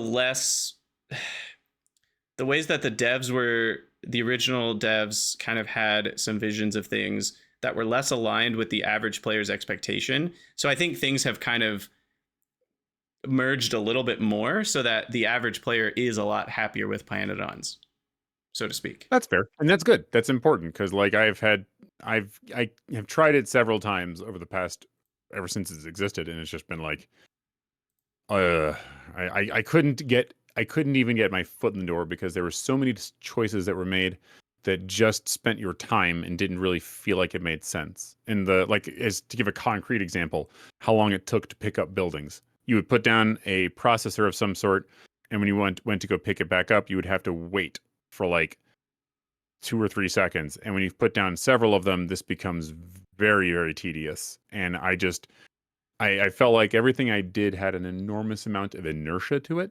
And to a certain extent, that's okay, but it shouldn't be that much. Everything had so much weight. Yeah, and with the early game, for example, Pyanodons is like, hey, you don't get splitters. You have to get green circuits, which are not easy in Pyanodons, before you can make your first splitter. They do give you the ability to use mechanical inserters with filters, so you can create splitters at home, so to speak. But that's frustrating. You know, when you've played Factorio, never not having access to splitters. Like in most, as far as I know, Pyanodons was kind of the first one to be like, hey, let's try not giving the player splitters for like a while. And as much as that's frustrating, there's the other side of that coin, right? Of like, that can also create some interesting gameplay. And so that trying to balance, like, do they give you splitters soon enough that you get to experience a little bit of like, oh, this is kind of cool to see what it's like to have life without splitters, but not so much so that it's terrible. Or ash. There's so much ash. You have to collect beltfuls of ash. And that can be a little frustrating to players. But it's also, again, some of that frustration gives you this bonding with other Pyanodons players. And it's like, oh my gosh, there is so much ash, but everyone feels that. And there can be some fun in that beyond just like we're just doing it to frustrate players so that they feel frustrated and want to quit. And again, it's that balance of like, where's the right line for that? Because too much of it can clearly be a bad thing, but none of it, I think, can actually start to be a bad thing too. And I think it's a yeah, sure. I mean, not having the extreme, there's something in the middle. Something is in the middle of the extremes. Yes. But all that to say, I think Pyanodons has come a lot more towards frustrating the player less. The frustration feels more fair is another way to put it. It might still frustrate the player a lot. And by that, I mean like stymie them and slow them down and have a lot of things that are difficult. But Pyanodons has, I think, made the ways that it does that a lot more fair. And it does feel like you have tools to deal with what you need to deal with. And yeah, it's a big task. So like if part of the frustration is like, I don't want to play a thing where all I have in 100 hours is starting my train base, then yeah, Pyanodon, like there's preference here too, right? Like we've talked about, every player has a different threshold for how they want to feel frustrated and how they want things to feel repetitive, and all of those thresholds are different. So Pyanodons is not for everybody. What I'm aiming to get at though is the frustrations that Pyanodons has, in my opinion, are generally designed well. And they're not just frustration where it's like, oh, we just want players to have a bad time. That's not what's happening. Well, I don't ever think that's the case. I don't think they ever want the player to have a bad time. I just want to be clear that if I hope that wasn't a part of my thesis that people took away, because that wasn't what I was trying to say. Yeah, and that makes sense. But I think my point is that they're actually like, they're intentional designed things. It's not just let's throw stuff at a wall and see what sticks. I do think it started a bit more that way. But I think stuff that goes in, it is tested by more devs, and it is played by more people. And if there are things that are really bad, they do get changed fairly quickly. And if there are things that are painful that they want to stay in, they have reasons for that, and again, it's like even the devs have their own version of what they want versus what people want. And like, there's a lot of preference in all of that. But I think Pyanodons is a nicely frustrating experience is kind of my summary on that. Sure, that's fair. I think that there definitely is I think I'm not in the right audience for it. Like I'd like to be, sure, but I am almost certain I'm not. And it's not because it's frustrating. It's partially actually something much more stupid. I don't got the time. Like, right. I need for a game to give me that you're done feeling much sooner than I would ever get it with Pyanodons. I just like, I feel like even with Space Age to a certain extent, which again shows the limitations of my attention span. I just don't have the time to do this. And so, yes, the Zen Garden approach is actually quite healthy, I think. And that is, just to iterate it for people who might not have been around for it, it's basically saying, you're here to, like, when you play the game, you are literally just tending your Zen Garden. You are playing this game for a little bit. You're not expecting necessarily to get to outer space. There's just going to be so much here that you come here, you kind of presume that it's going to, I don't want to say exist eternally, but it's going to exist for long enough that the end of its existence isn't something you need to really consider. It's less goal driven and more journey driven. You are doing something to feel good about having done that thing. Exactly. It moves the carrot to be more distributed along the path. So you're getting, like, even if you didn't move forward it's almost like the Zen Garden approach is almost like carrot rain. It's like it just rains carrots, so that no matter whether you're walking forwards along the path or not, you're going to get your carrots. Like it's a beautiful thing, but it is a different mindset. And it's also it's not for everybody for every game. Even like there are some games where it's like, I don't know if the Zen Garden approach really works. Like an incremental game, like numbers go up is the feeling that I want. If I'm not getting that feeling, it's not a good incremental game. Like I can't Zen Garden my way through an incremental game. Like it's just not going to work for me. And so it's not necessarily like just a be all end all solution for everybody for every game. Sure. And I think, well, like, I nearly started singing Chocolate Rain, but with carrot rain. Exactly. But I mean, I kind of, this is a thing that I actually was not considering, and it's just occurred to me now. This is almost how I approach game dev in general. Like working on Galdoc's manufacturing, working on Hidden Worlds. I want there to be a thing for people to play. Obviously there is a goal here, but like when I stream and I'm working on it, I'm basically tending my Zen garden. I'm making something, I'm talking with people, and at a certain point, it's going to shift. Once enough of it has coalesced into something that can be played, that people can enjoy, then the focus will shift. But for right now, we've spent a lot of time building stuff that hasn't necessarily manifested in a playable experience just yet. So like I'll work on GUI for 1 week, or I'll work on art another week, or I'll work on planning another week, or just, all these different tasks that I've got to go into that feels a lot like playing a factory game, but it's the meta factory game. Right. And just because I have so much going on in my life, it's hard for me to shift gears into something that's more permanent, but Right. And the frustration in those spaces feels more fair to you. And that's part of why you enjoy doing it with your time. Is because, like, if you get stymied while you're working on Blender or whatever, like, it's up to you to fix that and figure out the right path to make the thing look the way you want it to look, or code the thing that has the bugs so it doesn't have the bugs. Like, those are carrots for you that are very large, and you enjoy eating them, and that makes it feel like a great use of your time. As he said in Bennett Foddy's game, progress is delicious. It sure is. And one other note I wanted to have with Pyanodons is that and this is a really interesting topic, because how much of this is good for devs to actually lean on, because it's kind of cheap, which is, if it's harder than it should be or a little more frustrating than it should be, players are going to feel more accomplished about it, and that does cancel out a little bit. And like, especially in a game with a community, right? When you get to go on the Discord and be like, I did this really hard thing, the fact that it was more frustrating almost makes you feel like, it does make you feel like you climbed a taller mountain, which brings a better sense of accomplishment. I overcame this hard thing. I persevered through this really frustrating thing. And so even if it was poorly designed and more frustrating than maybe it quote unquote should be, and I don't really know what should means here, but just bear with it. Like, let's say there is a magical right answer somewhere and it's more frustrating than it should be. There still is a little bit of a free kickback that devs get of, at least it'll be more accomplishment for players to share with each other and themselves when they get through that hurdle. And so to some level, there's a little bit of a canceling out effect there with things like GregTech New Horizons that are these 4,000 hour mod packs, where it's like, I don't think that's designed perfectly in a lot of ways, but some of that is okay in some ways. Again, maybe it's a little cheap, but like, players get the accomplishment from it, and that is some of the point. I think I agree that you can have that on the back end, I would be very careful with that. It's more of an emergent property than something done with deliberacy. Right. And this comes back to what I was considering being the intended user experience that you want someone to feel.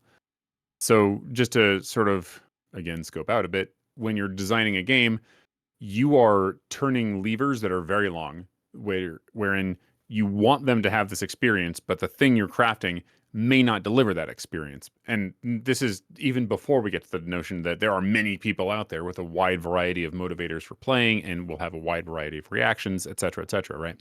I mean, you can sit there and try to work it out and you do your market analysis and say, oh, we got this many people playing this game and they like this and blah, blah, blah. Right. But I mean, generally speaking, if you're designing a game, if you're like trying to put this thing together with the assets and the choices that you're making, you're going to have some idea of what the gameplay is going to feel like for the player. And you should listen to feedback, and maybe some avenues will open up to you that you wouldn't have seen if you hadn't gotten that feedback, that sort of thing. But, when it comes to, are you going to get payoff on the back end, which is to say, okay, I slipped up. I made a game that was incredibly either frustrating or tedious or had some sort of negative, you need too much perseverance to succeed, whatever. And yet there were people that looked at that and said, well, this is my game. And then they played it. You've narrowed your target audience. Sure. Probably. Yeah. In that scenario. I certainly would agree it's not generally wisdom to use that as a tactic. But I think my point is that it's kind of like there is a little bit of self-correction in the enjoyment of games where if you did screw up a little bit on the heavy end of frustration, I think it can sometimes work out okay for the player experience. And partially, you also mentioned something that props that up, which is the social aspect of it. Mm-hmm. Games, like I've never played Pyanodons really socially. I think I streamed it one day. But like, I've never had a community where there were people playing Pyanodons. I mean, there are. I'm in the freaking, I'm in the Pyanodon server and I'm in their dev channels and all that stuff. But like, I'm not. You're not like engaging with the community on a regular basis. Yeah, I've never gotten social clout for having played the game. And that's fine, but it also means that I'm missing out on what would probably be a large component of my carrot, right? Yes. That's a seasoning for the carrots. Not this analogy. We're taking it all the way, baby. What's up, Galdoc? Yeah, sorry, my anyhow. So there is a missing piece here, and this is why a lot of times when you're a game dev, you want to build a community almost first and foremost for your game, so that you can build in those social rewards, which tend to be very motivating to people. And so like if the way you coped with Ash being a part of the early game so heavily is there are other people with whom you could commiserate. Okay, I can actually see that. Yeah. I don't know that I've ever had that, but I could at least see that as a thing. To me, it just sounds like a great big pain in the ash. It is. It sure is. But again, on the actual design side, like there are fun parts of it. There are less fun parts of it. I think at the end of the day, Pyanodons has a lot that isn't for every player. I think the average Factorio player, not a Pyanodons player. The average modded Factorio player, though, I think is getting closer. I think the people who have played C-Block and enjoyed it, or they've played Space Exploration and enjoyed it, or they've played Nullius and enjoyed it, I think it's worth trying Pyanodons with the Zen Garden approach, because it really is, there's a lot of cool stuff in there that's really enjoyable to progress with. You do need to change your expectations a little bit, though. And that's part of that Zen Garden approach, of course, is changing your expectations for what a play session might look like. How much am I progressing down the tech tree in a given hour? Like those things are a bit different. But once you approach it differently, it's like, I think, but yeah, the target audience for Pyanodons is already a pretty small subset of Factorio players, because it does have a lot of perseverance required, a lot of frustration or frustrators that are built into the mod pack. Certain things are really expensive. They don't need to be. That being said, though, they do a pretty good job. I mean, looking at my base with where it is at 200 hours into the mod pack, there's no one particular item that required a god-awfully huge build. I have some big builds for certain things, but you have that for iron and copper in vanilla Factorio. Like, there are certain things you do need quite a bit of, but there's nothing that's like blown out of proportion. Like, I need 2 city block fulls of this one item. Like, it's balanced fairly well.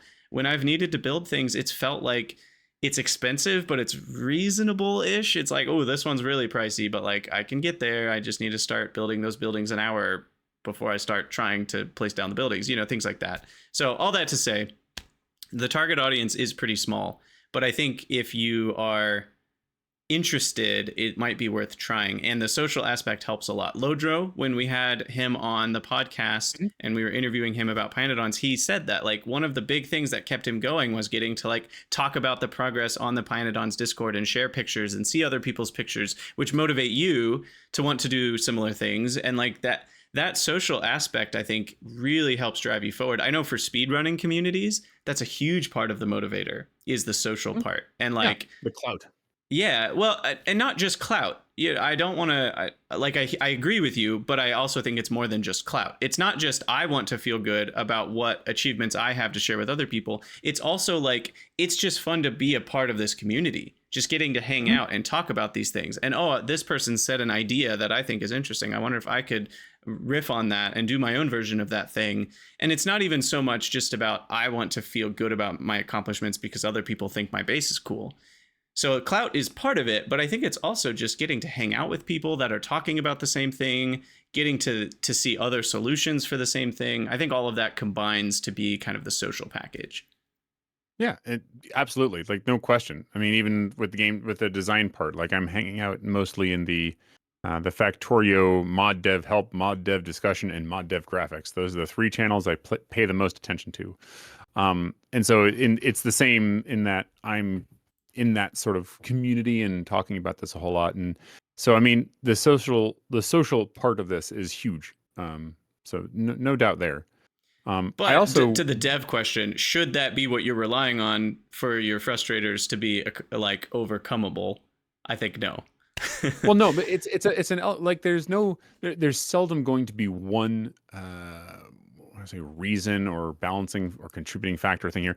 Most of the time, we're dealing with a constellation of reasons that are going to feed into why you would choose to do one thing or another. So yeah, it definitely should be in that constellation, no question. But I also think, and I wanted to touch on this just because you mentioned the target audience, quote unquote. Yeah, the target audience for Pi is a bit narrow, but if this is a rule that I tell devs anytime I can, like anytime they ask me about this, what happens if I make this game and it doesn't have a wide audience? And I'm like, well, then whatever audience you're attempting to serve them well. Mm-hmm. And if the target audience for Pyanodons are the people that want the Zen Garden effect, or they want that the end is almost always out of reach, or whatever it is. I'm sure I said that wrong, but the point is that whatever they are, cater to them.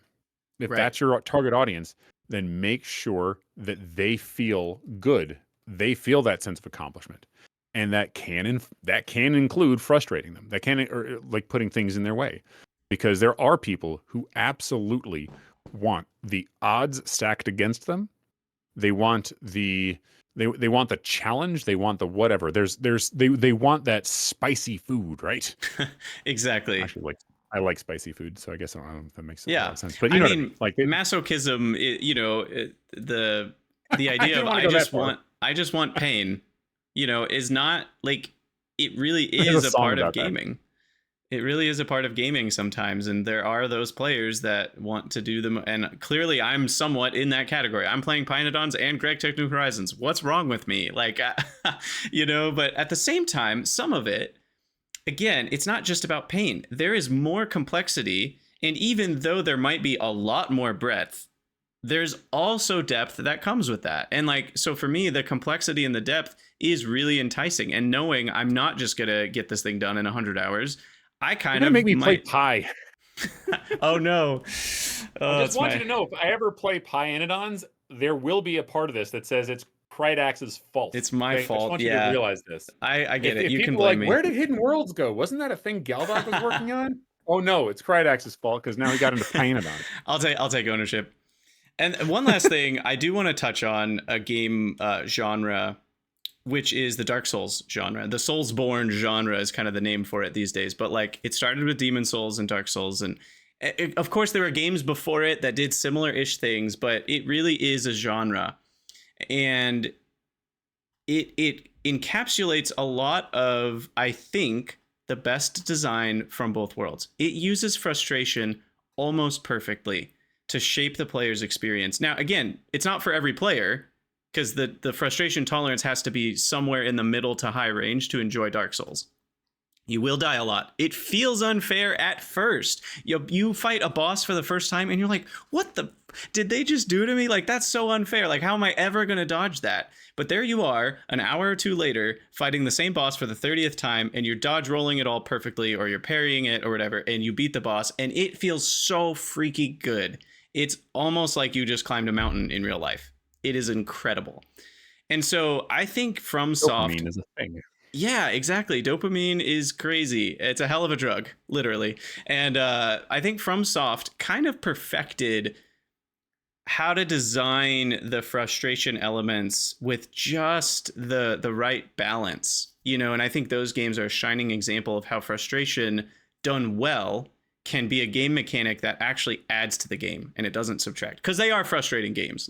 Make no mistake, you will die a million times and it sucks, but it's so good.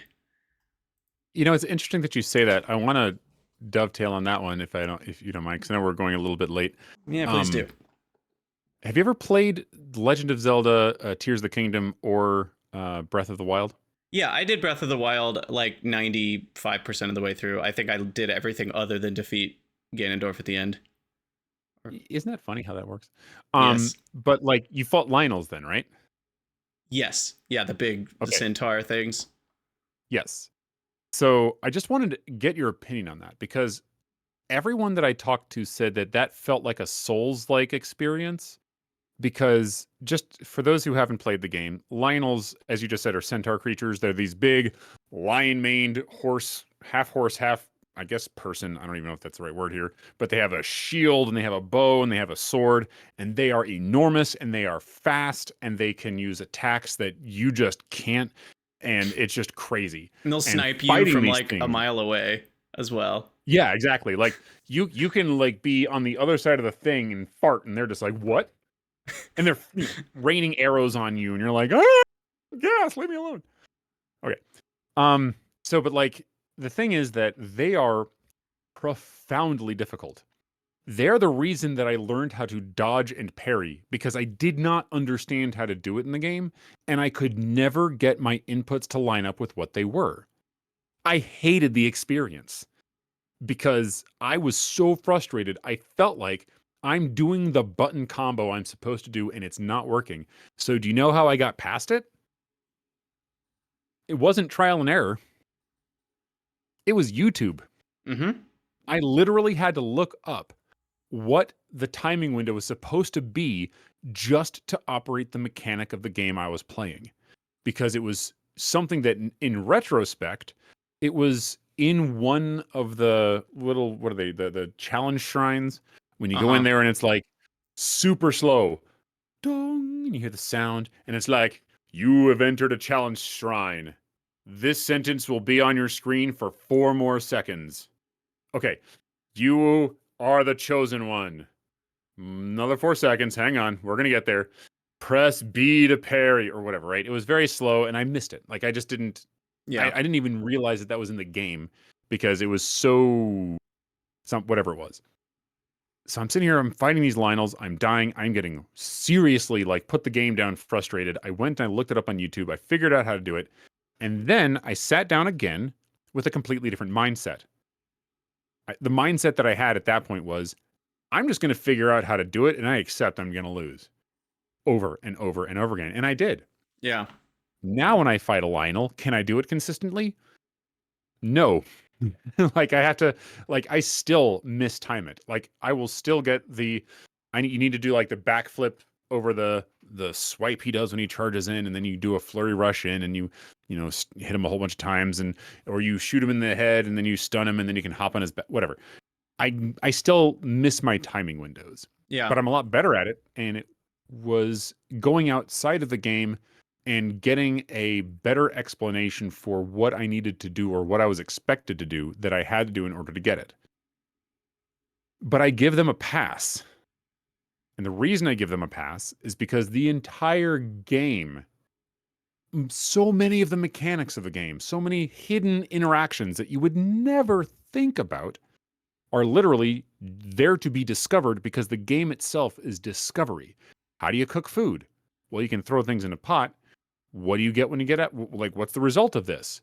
You are going to have to experiment. They'll give you little breadcrumbs, little posters on the wall that says put butter with, vegetables or whatever it is. Right. And you get these clues, but you're still expected to explore. You realize I can circumvent this entire puzzle by dropping a sword on the ground, using my little magnet thing, and bridging a connection gap between two things that conduct electricity. Yeah. And the reason really this works cool. is because, yeah. So it's what's classically called a systems game.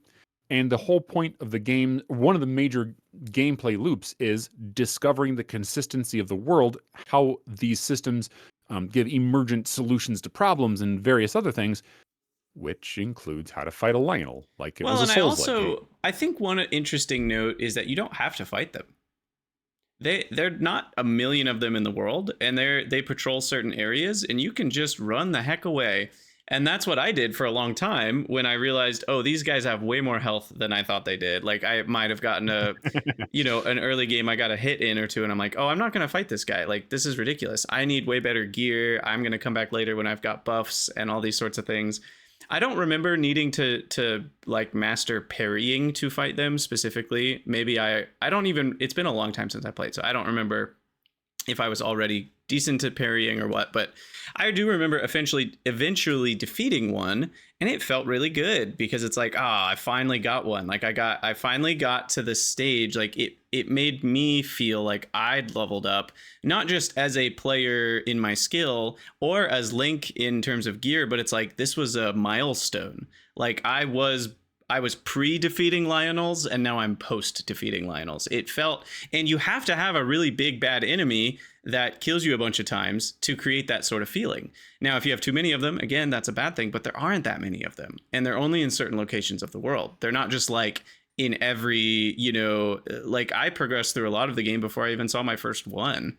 I only remember there being 2 or 3 places that they were. There might be more. It's not like I explored the whole game world, but it's not like they were just everywhere constantly harassing you and you had to get it down to be able to play the game. I enjoyed probably 50 hours of the game without even seeing one. I don't know.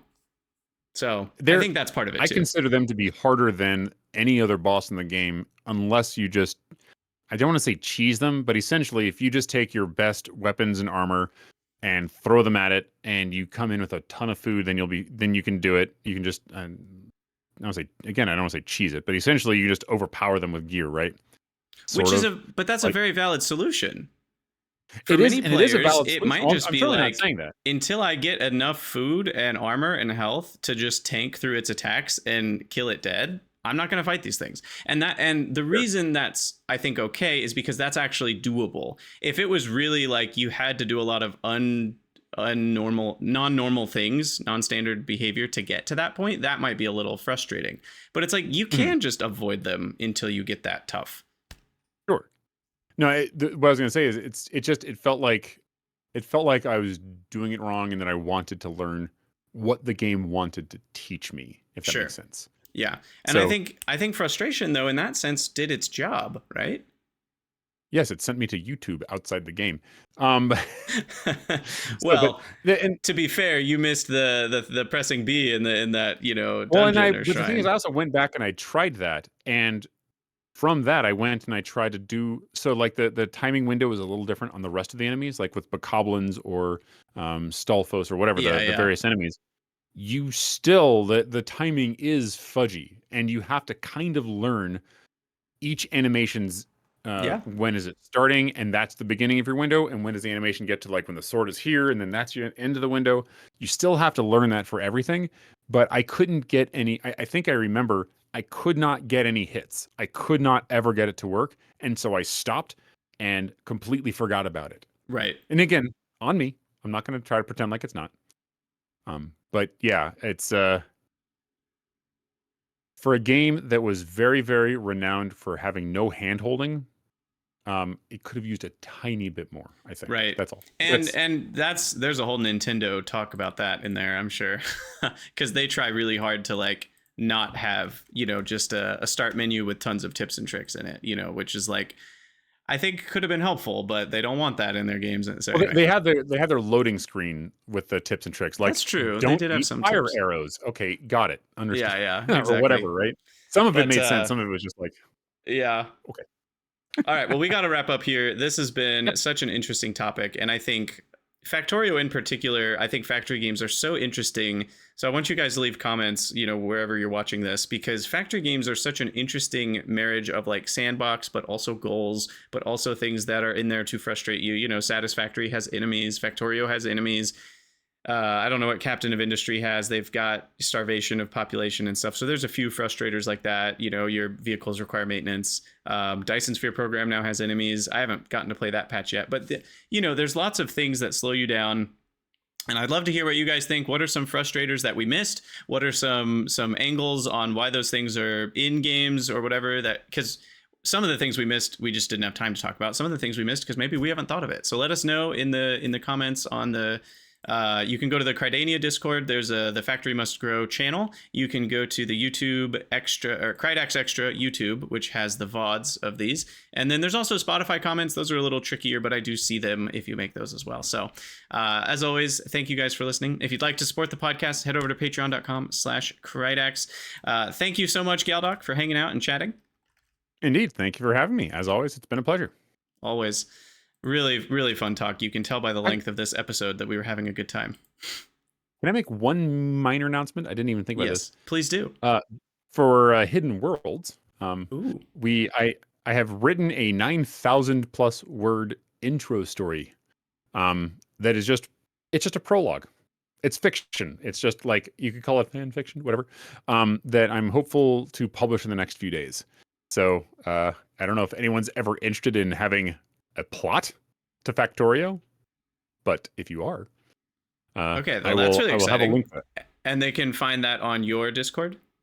They will be able to. I'll have a link soon. It's going to be on, I guess, Archive of Our Own. One of the Factorio devs is someone who maintains that, and so I'm like, all right, sure, yeah, I'll put it there. But you'll have a link to it on your Discord. Yeah. Yes, that's correct. Okay, sorry. Perfect. All right, well, you guys go check that out there. We'll be streaming first and third Monday as usual, so the next podcast is on the 21st of July, assuming all things are standard, which I think they will be. And the time, we're shifting the time a little bit to accommodate some IRL stuff, so the time generally for the podcast is now going to be 11:30 a.m. Eastern Time, which is 3:30 p.m. UTC. So, and again, even that might change depending on guests and things like that. So I'll always announce those in the Krydania Discord. As always, if you have any questions, ideas for topics, or ideas for guests, please head over to the Krydania Discord and let me know, or let Galdoc know on his Discord, and we'll get together and talk about it. Always remember, thank you for listening, and we'll see you next time. Always remember, the factory must grow. Take care.